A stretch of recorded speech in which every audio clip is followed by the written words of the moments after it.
Hello friends, आप सबका स्वागत है मेरे YouTube channel CA Suren commerce classes में। हम क्लास 12th की अकाउंटेंसी के ऊपर डिस्कशन कर रहे हैं। चैप्टर 1 हम ऑलरेडी कंप्लीट कर चुके हैं पार्ट बी का। चैप्टर 2 हम आधा कर चुके हैं and today's class will complete this chapter. So इसमें लिमिटेशन एंड इसके सिग्निफिकेंस रह रहा है, इसके अलावा हम बाकी सारा कवर कर चुके हैं। So moving on the topic, significance और importance of financial analysis. Financial analysis करने से क्या फ़ायदा है, क्या इंपॉर्टेंस है उसका, क्यों हम फाइनेंशियल एनालिसिस करते हैं, क्या सिग्निफिकेंस है उसका एक बिजनेस के अंदर। ठीक है जी। अब रीज़न क्या है इसका, क्यों ज़रूरी है फाइनेंशियल एनालिसिस करना। कहता है at present the analysis of financial statement has become of general interest. It means ये हर कोई करता है, हर बिजनेस एनालिसिस करता है। क्यों करता है? Where is parties have become interested in the financial statement of company due to various reasons। देखो, जो इंटरेस्टेड पार्टीज हैं कौन कौन से हो सकते हैं? इंटरनल पार्टीज हो सकती हैं और एक्सटर्नल पार्टीज हो सकती हैं। इंटरनल पार्टीज में कौन हो जाएंगे? ओनर्स हो जाएंगे और मैनेजमेंट हो जाएगा। इसके अलावा एक्सटर्नल पार्टीज में कौन से हो सकते हैं? इन्वेस्टर्स हो सकते हैं, एम्प्लॉयज़ हो सकते हैं, क्रेडिटर्स हो सकता है, जिसने लोन प्रोवाइड किया है वो बोरोवर्स, और जो लेंडर्स हैं वो हो सकते हैं। Different parties are interested. अब वो इंटरेस्टेड क्यों है? अब देखिए, सबके अलग अलग पॉइंट्स ऑफ व्यू हैं। ओनर्स क्या होगा, यानी इंटरेस्टेड होगा ये जानने के लिए कि कंपनी की प्रॉफिट कितना हुआ है, जिससे कि कंपनी को प्रॉफिटेबिलिटी के बारे में पता लगे, कंपनी का प्रॉफिट पता लगे। इन्वेस्टर्स किस लिए होंगे? वो चाहेंगे कि मैक्सिमम डिविडेंड मिले हमें, तो डिविडेंड के लिए इंटरेस्टेड होंगे। क्रेडिटर्स की बात करें तो वो इसलिए इंटरेस्टेड होंगे कि लिक्विडिटी चेक की जाए कि कंपनी कितनी जल्दी पैसा वापस कर सकती है। अगर हम लेंडर्स की बात करें तो जो लेंडर्स हैं वो किस लिए यानी इंटरेस्टेड होंगे? वो इंटरेस्टेड होंगे कि कंपनी इंटरेस्ट टाइम पर पे करे, और जब कंपनी का लोन अमाउंट ड्यू पे करने की बात आएगी तो वो at the time of due वो लोन की पेमेंट कर दें। इसीलिए वो कह रहे हैं एनालिसिस सबके लिए इंपॉर्टेंट हो जाता है। तो कहता है आगे, different persons look at the same financial statements from different angles. जैसे हमने बोला, ओनर किस लिए देखेगा? प्रॉफिट के लिए। इन्वेस्टर किस लिए देखेगा? प्रॉफिट के लिए। इसी तरह क्रेडिटर्स किस लिए देखेगा? शॉर्ट टर्म सॉल्वेंसी के लिए। बोरोवर्स जो होंगे, लेंडर्स होंगे, वो देखेंगे इंटरेस्ट के लिए और लॉन्ग टर्म सॉल्वेंसी के लिए। That there are different users of financial statements, all of them using the same statement but for different purposes. For example, shareholders should be interested in profitability. shareholders profitability में interested होगा, whereas short term creditors should be concerned about the liquidity. वो liquidity के बारे में जानना चाहेगा, that is the firm ability to pay its current liabilities. Therefore, the significance of financial statement analysis may be started from the point of view of various parties as follows. Her parties अपने अपने point of view से देखती है, जो internal parties हो या फिर वो एक्सटर्नल पार्टीज हो। सबसे पहले कहता है सिग्निफिकेंस फॉर मैनेजमेंट। अब देखिए, मैनेजमेंट के लिए क्या इसका फायदा है, क्या सिग्निफिकेंस होगा इसके लिए। मैनेजमेंट क्या चेक करेगा? तो मैनेजमेंट चेक करेगा कि कंपनी की सॉल्वेंसी क्या है, कंपनी की प्रॉफिटेबिलिटी क्या है, कंपनी का कैपिटल स्ट्रक्चर क्या है। अब कंपनी की सॉल्वेंसी में क्या चेक करेगा? कंपनी की सॉल्वेंसी में ये चेक करेगा कि क्या कंपनी अपनी जो भी लायबिलिटीज़ है, चाहे वो शॉर्ट टर्म लायबिलिटीज़ हो चाहे वो लॉन्ग टर्म लायबिलिटीज़ है, क्या उनको पे कर पाएगा। इट मीन्स जब हमारा डेट ड्यू होगा तो क्या हम उस समय पे कर पाएंगे। अगर हम प्रॉफिटेबिलिटी की बात करें तो जो शेयर होल्डर्स ने पैसा लगाया हुआ है, जो इन्वेस्टर्स हैं, उनको हम डिविडेंड दे पाएंगे, हम हायर रेट पर डिविडेंड दे पाएंगे या नहीं दे पाएंगे। कैपिटल स्ट्रक्चर की बात करें तो हमारे को कितने पैसे की रिक्वायरमेंट है, सोर्स ऑफ फंड क्या होगा हमारे पास, कितना पैसा होगा, इंटरनल कितना होगा, एक्सटर्नल।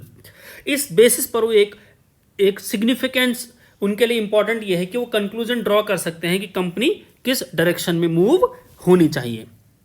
कहता है management of the firm is always interested in the solvency, profitability and the capital structure of the firm. क्यों? कहता they want to make sure that the business must be in solvent position to pay the debts as and when they fall due. जैसी वो due होंगी हम easily उन्हें पे कर सकें। Similarly they are interested not only in current year's profit but also in the capacity of the business to earn more profits in future. Share holders क्या चाहेगा कि इस साल हमने जितना प्रॉफिट कमाया इससे ज़्यादा अगले साल कराए, उससे ज़्यादा हम अगले साल कमाएं। तो वो कहीं ना कहीं फ्यूचर प्रॉफिटेबिलिटी के लिए भी इंटरेस्टेड रहता है। By comparing the financial statement of their business with the financial statement of other firms in the same trade, management can draw significance conclusion about sales, profit, expenses etcetera. इन सब के basis पे कह सकता है कि जिस हम अगर सेम अपनी ऑर्गेनाइजेशन को किसी और ऑर्गेनाइजेशन से अगर कंपेयर करें तो हम ये कह सकते हैं कि हमारी सेल्स इंक्रीज है, डिक्रीज है, हम क्या करें, हम अपनी सेल्स को बढ़ाने के लिए, अपने प्रॉफिट को बढ़ाने के लिए क्या करें, खर्चों को घटाने के लिए क्या करें। तो कहीं ना कहीं कंपैरिजन के थ्रू ये कंक्लूजन ड्रॉ किया जा सकता है। दूसरा कहता है सिग्निफिकेंस फॉर इन्वेस्टर्स। अब इन्वेस्टर्स क्या चाहेगा, इन्वेस्टर ये चाहेगा कि जो उसे डिविडेंड मिलना है, जो उसे इंटरेस्ट मिलना है वो टाइमली मिले, पहली चीज। दूसरी चीज, जो उसने इन्वेस्ट किया है पैसा वो सिक्योर रहे, उसका पैसा डूबे नहीं। Investors and shareholders of the business are interested in the longevity of the business enterprise, कि बिजनेस लंबा चले, लॉन्ग टर्म तक चले, and therefore they want to know the earning capacity of the business and its prospects for future growth and prosperity, कि अभी क्या कमा रही है और फ्यूचर में क्या कमा कर दे सकती है, उसके लिए ये इंटरेस्टेड होंगे। Analysis of financial statement of the company helps them a great deal in assessing the capacity of the business to pay dividend at higher rate and also safety of the investment, कि investment भी safe रहे और उन्हें higher rate of dividend भी दिया जाए। तो इसलिए सिग्निफिकेंस किसके लिए होगा, ये इन्वेस्टर्स के लिए। अगर हम बात करें क्रेडिटर्स के लिए क्या सिग्निफिकेंस होगा फाइनेंशियल एनालिसिस का, कहता है there are two types of creditors, एक शॉर्ट टर्म क्रेडिटर्स होते हैं, एक लॉन्ग टर्म क्रेडिटर्स होते हैं। शॉर्ट टर्म क्रेडिटर क्या चाहेगा कि जो उसकी शॉर्ट टर्म पेमेंट्स हैं, जो लिक्विडिटी है कंपनी की, वो स्ट्रांग रहे, कि जब उसे पैसे की रिक्वायरमेंट हो, जब उसका पैसा ड्यू हो, वो उसे इजीली मिल जाए।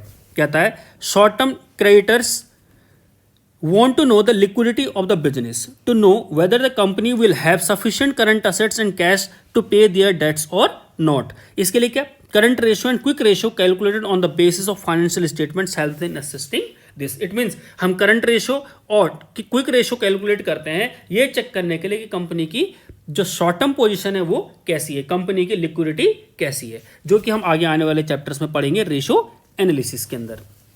लॉन्ग टर्म सॉल्वेंसी के बारे में देखें तो लॉन्ग टर्म क्रेडिटर्स क्या जानना चाहेंगे, लॉन्ग टर्म क्रेडिटर्स जानना चाहेंगे दो चीजें। पहली चीज कि जो इंटरेस्ट का अमाउंट है उन्हें टाइमली पे होता रहे, कंसिस्टेंटली मिलता रहे, और दूसरा जो उन्होंने लोन दिया है जिस समय वो ड्यू हो उस समय वो इजीली पे हो जाए। ठीक है जी। Whether the company will be able to pay interest consistently, जो उन्होंने लोन दिया उस पर इंटरेस्ट उन्हें टाइमली और कंसिस्टेंटली मिलना चाहिए। दूसरा, company will be able to pay the debts when they fall due, जैसे ही पैसा ड्यू हो, जितने टाइम के लिए लिया है, जब पैसा ड्यू हो तो वो इजीली वापस कर सकें। इसलिए क्रेडिटर्स के लिए इसका सिग्निफिकेंस हो जाता है। सिग्निफिकेंस देखते हैं गवर्नमेंट के लिए। गवर्नमेंट क्या चाहती है, गवर्नमेंट के लिए सिग्निफिकेंस इसलिए इंपॉर्टेंट है, मान लीजिए गवर्नमेंट को टैक्स लगाना है तो कौन सी ऑर्गेनाइजेशन पर टैक्स लगाएगी, जो अच्छा कमा रही होगी, जिसका मान लो लॉस हो रहा होगा, या जिस इंडस्ट्री में अभी जरूरत है कि वो बिजनेस अभी डेवलप नहीं हुआ है, तो गवर्नमेंट वहां पर क्या करेगी, रिलीफ प्रोवाइड करेगी, कम टैक्स लगाएगी। जहां पर प्रॉफिट ज्यादा कमाया जा रहा है, मार्जिन ज्यादा है, वहां पर गवर्नमेंट और टैक्स लगाएगी। तो वो कैसे पता लगेगा, फाइनेंशियल एनालिसिस करके profit and loss and balance sheet को चेक किया जाता है और उसके बाद जजमेंट ली जाती है, एक्शन लिया जाता है कि किस पर टैक्स लगाना चाहिए, किसको रिलीफ देना चाहिए। कह रहा है गवर्नमेंट कैन जज on the basis of analysis of financial statements which industry is progressing on the desired lines and which industry needs the financial. It means किस इंडस्ट्री को फाइनेंशियल हेल्प की जरूरत है और कौन सी इंडस्ट्री अभी अच्छा कर रही है। Government can take a decisions to reduce the GST in those industries which where the profit margin are lower in comparison to the cost of production. It means जहां प्रॉफिट मार्जिन कम होगा वहां पर क्या करेगी गवर्नमेंट, उनको reduce कर देगी, जीएसटी रिड्यूस कर देगी या कुछ रिलीफ प्रोवाइड कर देगी। ऑन द कॉन्ट्रेरी, अगर हम दूसरी तरफ देखें, if the profit margin shot too high in comparison to the cost of production, government can increase the GST or can enforce the price regulation, कि प्राइस रेगुलेट कर देगी या फिर उसका क्या करेगी, जीएसटी इंक्रीज कर देगी। तो कहाँ से पता लगेगा गवर्नमेंट को, ये फाइनेंशियल एनालिसिस से पता लगेगा कि कौन सी कंपनी अच्छा परफॉर्म कर रही है, कौन सी कंपनी को या कौन सी इंडस्ट्री को रिलीफ की जरूरत है। कहता है सिग्निफिकेंस फॉर फाइनेंशियल इंस्टीट्यूशंस। अब जिन्होंने भी लोन दिया, फाइनेंशियल इंस्टीट्यूशंस क्या हो सकते हैं, वो बैंक्स हो सकते हैं, वो इंश्योरेंस कंपनीज हो सकते हैं, वो यूटीआईज हो सकती हैं, करेक्ट। वही कह रहा है कि इनके लिए क्या सिग्निफिकेंस है इसका, कहीं ना कहीं अगर इनके अंदर अगर किसी ने पैसा इन्वेस्ट किया है तो ये जानना जरूरी है कि कंपनी की जो लॉन्ग टर्म जो प्रॉफिट अर्निंग रेशियो है या कंपनी की जो अर्निंग कैपेसिटी है वो स्ट्रांग हो, कि जो लोगों ने पैसा लगाया है वो पैसा नहीं डूबे और फ्यूचर में जो लाइकली प्रॉफिट है वो ज़्यादा हो, जिससे कि लोगों को इसके अंदर पैसा इन्वेस्ट करते समय डर ना हो। कहता है all the financial institutions which provide finance to the industries, जिसने भी इंडस्ट्री को लोन दिया है वो किस बेसिस पे लोन दिया है कि उनका पैसा वापस आएगा, ठीक, such as banks, insurance companies, unit trust etcetera want to know the profit earning capacity of the business, कि बिजनेस की ये जानना चाहते हैं कि प्रॉफिट अर्निंग कैपेसिटी क्या है और लॉन्ग टर्म सॉल्वेंसी क्या है, कि लंबे टाइम तक चलेगा या नहीं चलेगा, लॉन्ग टर्म लायबिलिटी पे कर पाएगा या नहीं कर पाएगा। They want to assess not only the present position of the business enterprise but also likely position in the future, की अभी नहीं कि प्रेजेंट में क्या है, प्रेजेंट में हो सकता है अच्छा हो, बट ये भी जानना चाहेंगे कि फ्यूचर में उनकी पोजीशन क्या होगी और फ्यूचर में क्या हो सकता है। एनालिसिस ऑफ फाइनेंशियल स्टेटमेंट्स जिसमें उनकी मदद करती है। अगला कहता है सिग्निफिकेंस फॉर एम्प्लॉइज, एम्प्लॉइज के लिए भी सिग्निफिकेंस है। कैसे, वो ये कह रहा है कि एम्प्लॉय की जो सैलरी है वो डिपेंड करती है कि बिजनेस को प्रॉफिट होगा या नहीं होगा, एम्प्लॉय को बोनस मिलेगा या नहीं मिलेगा, एम्प्लॉय की सैलरी बढ़ेगी या नहीं बढ़ेगी, कहीं ना कहीं ये डिपेंड करता है किस पर, बिजनेस के प्रॉफिट पर। बिजनेस का प्रॉफिट कैसे एनालाइज किया जाएगा, with the help of financial analysis. तो एम्प्लॉइज के लिए भी ये इंपॉर्टेंट इन्फॉर्मेशन हो जाती है कि फाइनेंशियल एनालिसिस कितना इंपॉर्टेंट हो जाता है एम्प्लॉइज के लिए, कि उससे वो जज कर सकते हैं कि कंपनी हमें यानी फ्यूचर में इंक्रीमेंट देगी नहीं देगी, फ्यूचर में बोनस देगी नहीं देगी, फ्यूचर में हमें यानी कुछ बेनिफिट्स प्रोवाइड करेगी नहीं करेगी। It's totally depend on the financial position of the company and how we can get it, we can get it through financial analysis. Analysis of financial statements helps the employees in determining the profitability of the business enterprise, इससे business का profit और loss पता लगेगा, and they can ascertain as to how much bonus and increase in their wages is possible from the profits of the company। ठीक, analysis of financial statement again trade union की help करती है कि जो भी उनको वेज एग्रीमेंट करना है या वेज फिक्स करनी है वो डिसाइड कर सकें। नेक्स्ट सिग्निफिकेंस किसके लिए, स्टॉक एक्सचेंज के लिए। अगर उन्हें मार्केट प्राइस डिसाइड करना है तो मार्केट प्राइस डिसाइड कर सकते हैं किसके बेसिस पे, कि कंपनी के अर्निंग रेशियो क्या है, जिसे हम अर्निंग पर शेयर कह सकते हैं, या प्राइस अर्निंग रेशियो क्या है, उसके बेसिस पर मार्केट प्राइस शेयर डिसाइड किया जा सकता है। It can be decide with the help of financial analysis. कह रहा they analyze the financial statements of the company to determine its price earning ratio and earning per share, कि एक share पर वो क्या कमा रहे हैं, आज मार्केट में प्राइस क्या हो सकता है। With the help of such analysis the market price of the company can be determined, उससे हम डिटरमाइन कर सकते हैं।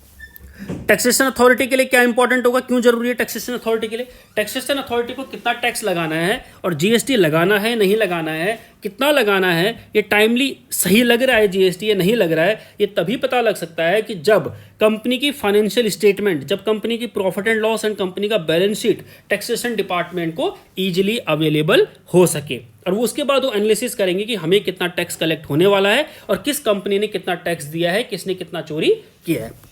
They analyze the financial statement of a company to know whether the financial statement have been prepared in accordance with the legal provisions and whether the figures of production, sales, profits, etc. are correct for the purpose of assessment of GST and income tax। कि जो उन्होंने balance sheet and PNL में दिखाया है क्या वो सही है नहीं है, क्या उन्होंने लीगल प्रोविजंस फॉलो किए हैं नहीं किए, उसके बेसिस पर यहाँ पर ये टैक्सेशन अथॉरिटी की हेल्प करता है।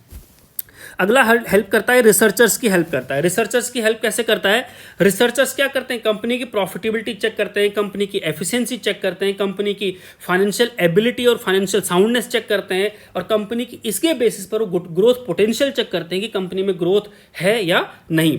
इसी तरह जितने भी यानी रिसर्चर्स होते हैं वो यानी इन्वेस्टर्स को मदद करते हैं कि उन्हें कंपनीज के अंदर पैसा लगाना चाहिए या नहीं लगाना चाहिए। It is done with the help of financial analysis. कहता है analysis of financial statement of the company is of much important और importance to the researcher who is conducting research. किस रिस्पेक्ट में, प्रॉफिटेबिलिटी क्या है कंपनी की, efficiency क्या है कंपनी की, फाइनेंशियल साउंडनेस क्या है, कंपनी का फ्यूचर ग्रोथ क्या है, इस रिस्पेक्ट में वो रिसर्च कर रहे हैं तो कंपनी की कहीं ना कहीं पोटेंशियल्स को रिप्रेजेंट कर सकते हैं, उसमें हेल्प करती है फाइनेंशियल एनालिसिस।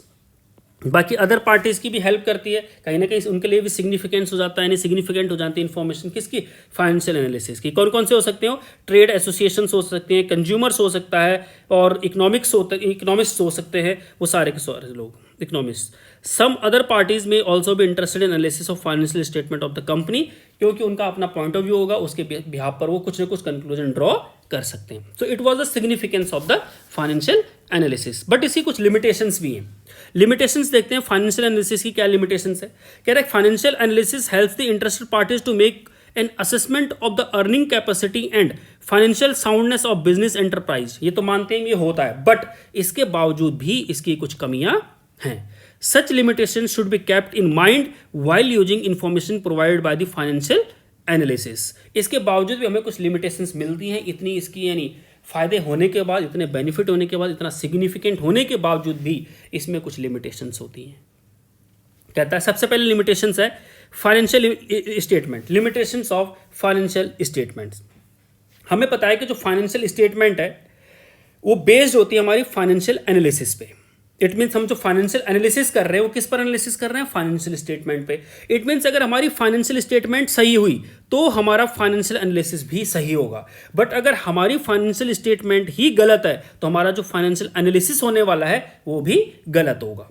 करेक्ट? तो कहता है financial statement themself suffers from certain limitations. कह रहा है फाइनेंशियल स्टेटमेंट में ही कुछ लिमिटेशंस हैं, hence limitations of financial statements are also limitations of their analysis. Obvious सी बात है, अगर फाइनेंशियल स्टेटमेंट में ही कुछ कमियां हैं तो जो एनालिसिस होने वाला है वो भी उसी स्टेटमेंट का होगा। तो जो कमियां स्टेटमेंट में है कहीं ना कहीं वो एनालिसिस में भी दिखेंगी। जैसे वो कहता है sometimes the informations given in financial statements are incomplete. कई बार इनकम्प्लीट्स होती हैं, कुछ अनऑथेंटिक होती हैं। करेक्ट? इसी तरह वो कहता है कि financial statements are based on accounting concepts and conventions. कुछ कॉन्सेप्ट्स पर बेस्ड होती हैं, कुछ कन्वेंशंस पर बेस्ड होती हैं। क्योंकि कन्वेंशन एंड कॉन्सेप्ट्स जरूरी नहीं है कि हर समय सही हो, कहीं ना कहीं वो रिवर्स और अलग रिजल्ट्स भी प्रोवाइड कर सकती हैं। तो these are the shortcomings. As such the utility of financial analysis is decrease due to the shortcomings of financial statement. कहीं ना कहीं फाइनेंशियल स्टेटमेंट की शॉर्ट कमिंग की वजह से जो फाइनेंशियल एनालिसिस होता है उसकी जो वैल्यू है वो डिग्रेड हो जाती है, उतनी यूटिलिटी नहीं रह पाती। दूसरा कहता है विंडो ड्रेसिंग। इसे हम विंडो ड्रेसिंग के थ्रू अफेक्ट कर सकते हैं। विंडो ड्रेसिंग का मीन्स हुआ कि हम अपने अकॉर्डिंगली जैसा हम रिजल्ट दिखाना चाहते हैं उसी तरह से उसमें चेंजेज कर सकें, उसे कहते हैं विंडो ड्रेसिंग। कहता है some firms resort to window dressing their financial statement to cover up the bad financial position of the on the eve of the accounting date. जिस समय अकाउंटिंग कर रहे हैं, जिस समय बैलेंस शीट बना रहे हैं, कंक्लूजन कर रहे हैं, उस रात को, उस शाम को हमने फाइनेंशियल पोजीशन को बदल दिया कुछ विंडो ड्रेसिंग करके। एग्जाम्पल के तौर पे कहता है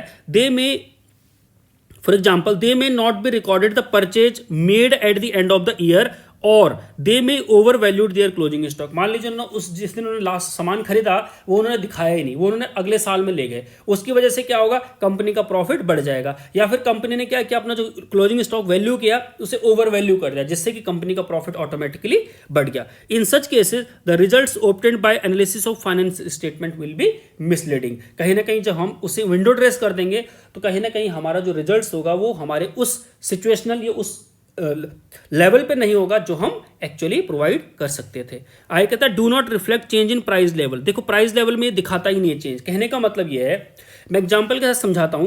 पॉइंट ये है कि मान लीजिए पिछले साल हमने 10,000 क्वांटिटी बेची, एक क्वांटिटी 100 रुपए की थी, तो हमारे को 10 लाख रुपए आए। अब हमने अगले साल जो हमने सेल की वो हमने यानी 10,000 क्वांटिटी बेची 150 रुपए के हिसाब से 15 लाख रुपए की सेल की। अब हम ये नेट रिजल्ट देखते हैं। नेट रिजल्ट देखा हमने 5 लाख रुपए की सेल बढ़ गई।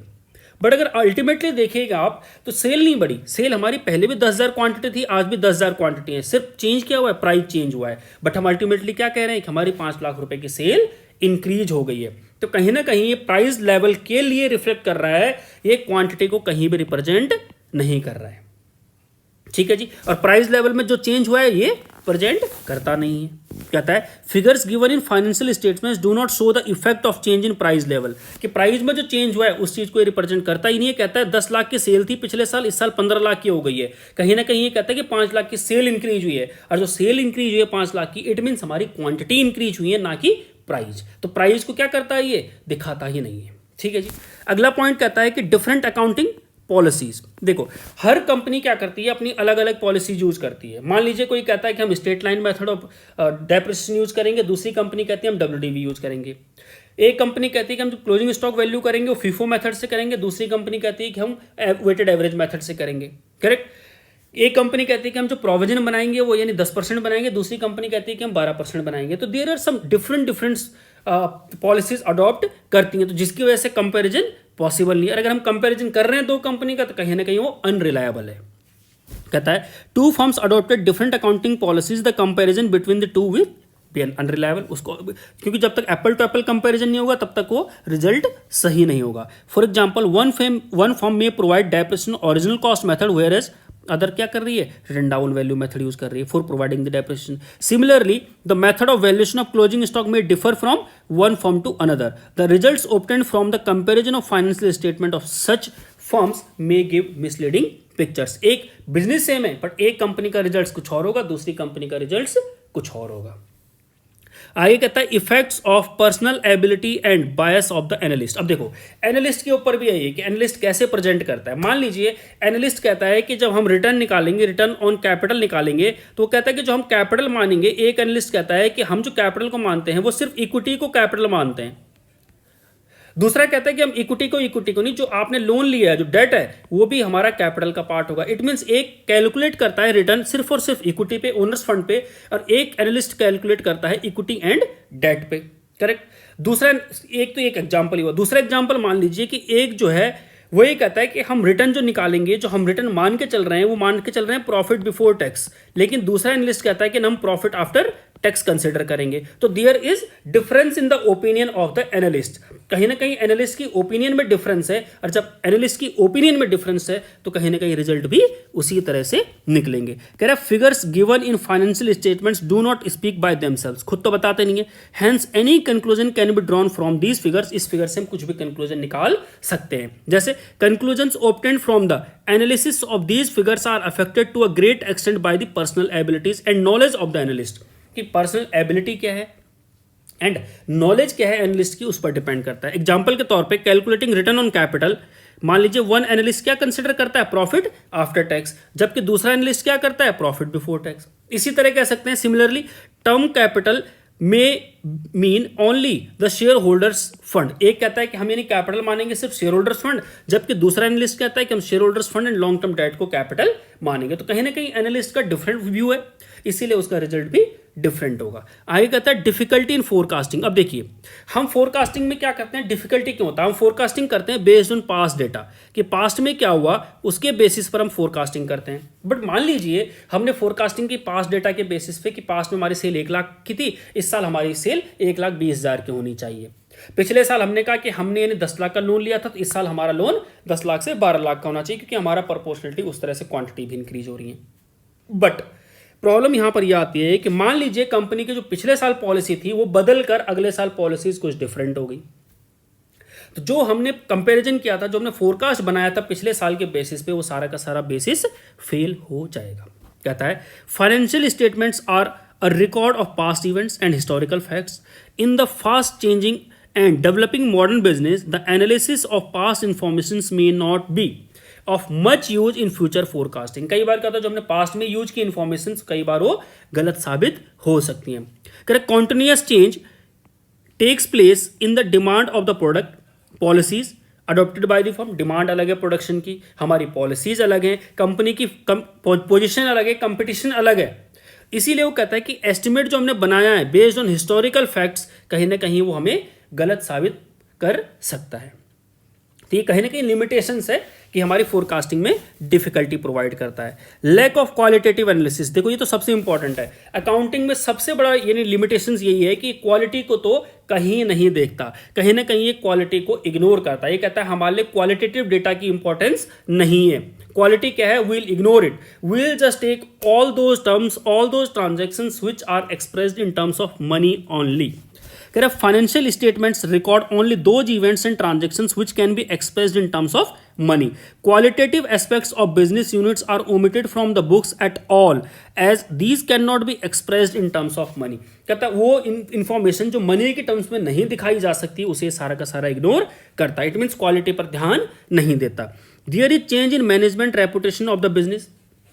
कंपनी की क्या है, मैनेजमेंट की जो रेपुटेशन है उसमें कोई ध्यान नहीं, क्या चेंज हुआ है क्या नहीं उसमें नहीं ध्यान देता। क्या हमने नया प्रोडक्ट डेवलप किया उससे फर्क नहीं पड़ता। मैनेजमेंट की एफिशिएंसी क्या है उससे फर्क नहीं पड़ता। कस्टमर्स का सेटिस्फाइड है या नहीं उससे फर्क नहीं पड़ता। करेक्ट। इट मीन्स कहीं ना कहीं ये किस पर डिपेंड करता है, ये डिपेंड करता है सिर्फ मॉनिटरी टर्म में। अगर वो मॉनिटरी टर्म में हमारे बिजनेस को अफेक्ट करती है तो हम उसे कंसिडर करते हैं, अगर वो क्वालिटेटिव नेचर का है तो हम उसे कंसिडर नहीं करेंगे। एंड लास्ट लिमिटेशन कहता है कि limited use of single years analysis of financial statement. Means मान लीजिए वो ये कहता है कि हम जो रिजल्ट्स ऑब्टेन कर रहे हैं वो हम पास्ट डेटा पर कर रहे हैं, हम कंपेयर करके कर रहे हैं कि पहले क्या हुआ था आज क्या हो सकता है, उसी पर डिपेंड करता है। ठीक। इट मीन्स अगर मान लीजिए कंपनी पिछले साल 10% कमाती थी तो हम मान के चल रहे हैं कि कंपनी इस साल 12% कमाएगी बेस्ड ऑन पास्ट डेटा। तो कह रहे हैं लिमिट एक साल को बेस मान के कहीं ना कहीं फ्यूचर के लिए एनालिसिस करती है। ठीक। तो वो कहीं ना कहीं लिमिटेशन से अगर हमारी अकाउंटिंग पॉलिसी बदलती है तो हमारा सारा का सारा जो सिस्टम है वो सारा का सारा फेल हो जाता है। कह रहे results obtained from financial analysis assume significance only when compared with the figures of previous period. For example मान लीजिए profit of the firm to sales 12% था, whether this is satisfactory or not will depend upon the figures of previous year. If the firm earned 10% of sales as profit in the previous year, it may be considered to have done better this year. अगर मान लीजिए हमने पिछले साल 10% कमाया तो हम क्या मान के चलते हैं कि हमने अगर इस साल 12% कमाया तो we are doing good. However financial statement of 2 years may not be comparable due to change in the accounting policies. Accounting policies अगर बदल गई हैं तो जो हम कंपेरिजन कर रहे हैं it will give negative results. It is clear from the above mentioned limitations that results obtained from analysis of financial statements should not be taken as the true indicator of the strength and weaknesses of the concern. It means हम इसे true indicators तो नहीं कह सकते। कहता है the results obtained from analysis must be read carefully and cautiously. The limitations of analysis must be kept in mind while taking decisions based on results obtained from such analysis. इसलिए कहीं ना कहीं आपको ये जरूर ध्यान देना है कि जब आप एनालिसिस कर रहे हो तो आपके माइंड में ये सब चीज़ें लिमिटेशंस भी आपके माइंड में हो कि आप लिमिटेशंस को ध्यान में रखें, एनालिसिस करें।